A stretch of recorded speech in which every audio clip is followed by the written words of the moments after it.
Salam. İkinci hissə iş dəftərinin 4.2 reaksiya sürətinin ölçülməsi suallarına baxırıq. Deməli, birinci sualda dəmirin sulfat turşusuna reaksiyasını verib hidrogen ayrılır, dəmir 2 sulfat ayrılır. Qrafik verib bizə A bəndində sual deyir ki, reaksiyanın sabit sürətlə baş verməsinin səbəbi nədir? Valla burada görürsünüz 2 dəqiqə deyək, 2 dəqiqə ərzində 2.5 2.5 burada da deməli gəlib nəyə? 5 tam deyil. Belə deyək də, bu bir dəqiqə ərzində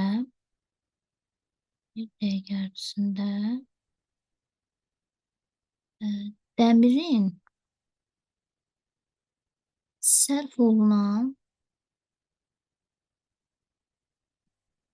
miqdarı eynidir.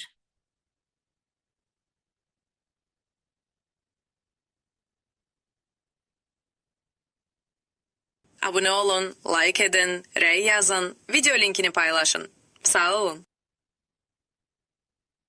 Bir dəqiqə deyəndə birinci dəqiqəni nəzərdə tutmağa. Hər bir dəqiqə ərzində, belə hesab bilərsiniz, hər bir dəqiqə ərzində dəmirin sərf olunan miqdarı eyni olduğu üçün sabit sürətlə də baş verir. Bir bəndi reaksiyada dəmirin sərf olunma sürəti hansı vahidə ölçülmək olar? Burada görürsünüz, dəmirin sərf olunmasını qramla verib və dəqiqəyə nəzərən götürürük. Qram bölünsün dəqiqə, yəni bir dəqiqə ərzində neçə qram sərf olunubsa, onun vahiddən də ölçürük. 10 dəqiqə müddətində reaksiyanın dəmirə görə sürətini hesabla. 10 dəqiqə, deməli, dəmirə görə sürəti hesablasaq, 10 dəqiqə ərzində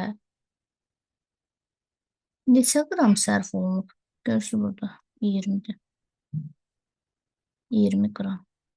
Deyir 2 qram böl dəqiqə.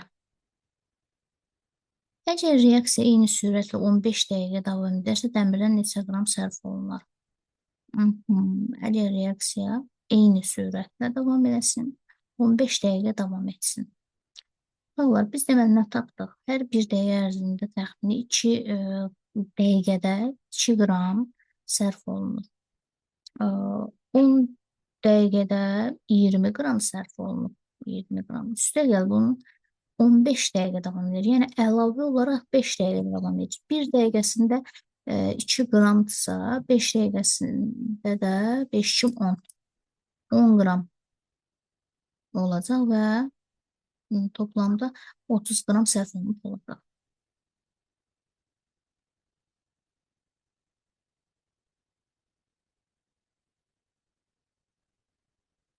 İkinci sualda cədvəldə sinkin xlor tüsü reaksiyamanı əməl gələn hidrogen qazının həcmi verilib.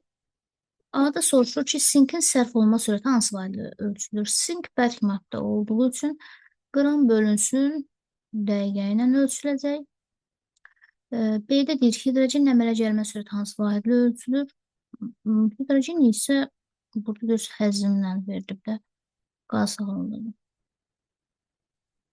Dəqiqədə əmələ gələn neçə həcmdirsə, kub santimetrsə ona əsasən.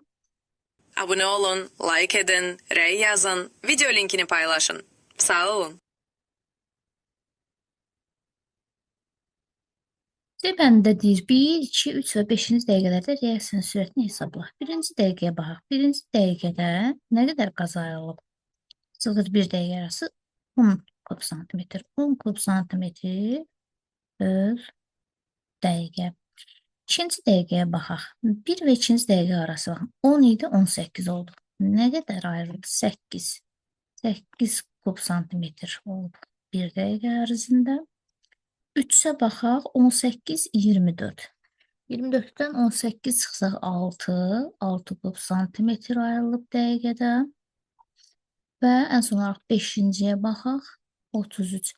5-ci dəqiqə ərzində baxın, 29 idi, 33 olub. 4 kub santimetr ayrılıb bir dəqiqədə. Sonra hansı zaman aralığında reaksiya ən sürətlidir deyir. Ən sürətli, aydın məsələdə daha çox harda qaz ayrılıbsa orada da gəlib baxaq. Burada artıq 7 ilə 7 də dayanıb bu. Burada görürsünüz 2 kub santimetr ayrılıb. Burada 3, burada 4, burada 5, burada 6, burada 8, burada 10. 0-1 dəqiqə arası hansı zaman aralığında daha sürətli? 0-1 dəqiqə arasında daha sürətli oldu, daha çox qaz ayrılıb. Çünki reaksiyanın orta sürətini hesablayırsa, artıq neçənci dəqiqədə, 7-ci dəqiqədə dayanıb da 38. 38 kub santimetr böl 7 dəqiqə. Burada təxmini bizə nə verir? 5 tam 5, onda 5 mi desək, onda 4 mü desək?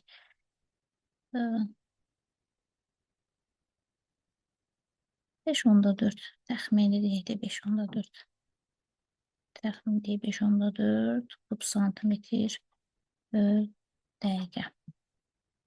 Hansı zaman aralığının sürəti ilə reaksiyanın orta sürəti üst-üstə düşür?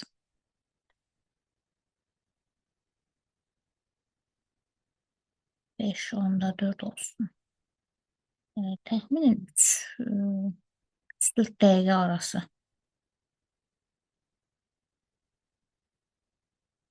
4 dəqiqə arası deyək. Düzgün görürəm və 38-dir də bu. 7 dəqiqədə bu 38-də konkret bir cavab yoxdur burada. Hiçbirinə kəsrədə də alınmır. Cədvələ baxsaq, yəni 5 onda 4 olan zaman aralığını tapmalıyıq. Bu da 3-cü, 4-cü dəqiqə deyə bilərik təxmin olaraq. 3-cü, 4-cü dəqiqə arası. Hidrogen həzinin zamanlaması qrafikini qurur. Cədvəldən istifadə edək. Deməli, dəqiqəni də 1, 2, 3, 4, 5, 6 yazırıq. Ardıcıl olaraq. Bu da zaman dəqiqə ilə ifadə olunur. 1, 2, 3, 4, 5, 6, 7, bu da 8. Deməli, birinci dəqiqə arası nə qədərdir? 10 kub santimetr.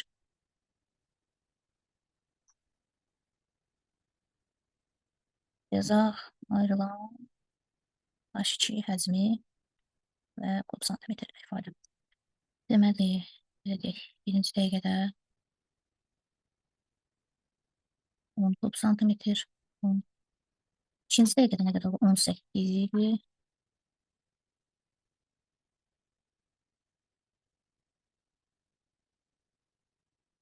Heç kimsə yaxşı qrafik çəkə bilsə lap yaxşı. 24, 29.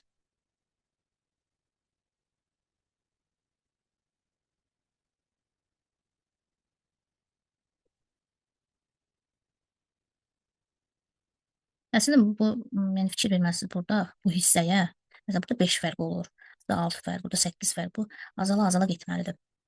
Sonra 4-də nə qədərdir? 29, yazılıq 33. Mən bunu belə çəkməliydim.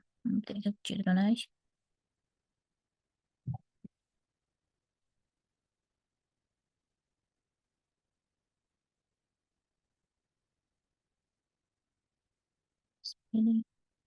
Bu qırıq-qırıq xətlər, yəni bu kəsmə nöqtəsidir. Bura olsun 29, sonra 33.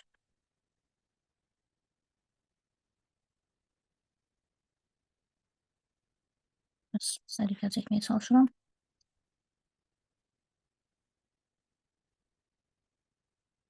Amma alınmır gördüyünüz kimi 33 deyə təxmin. Bura olsun 33. 33-dən sonra neçədir? 36, 38.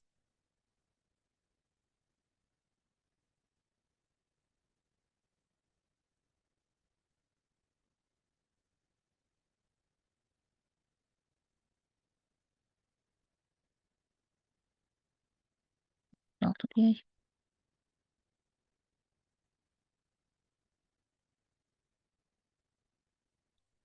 Sabit dayanır artıq.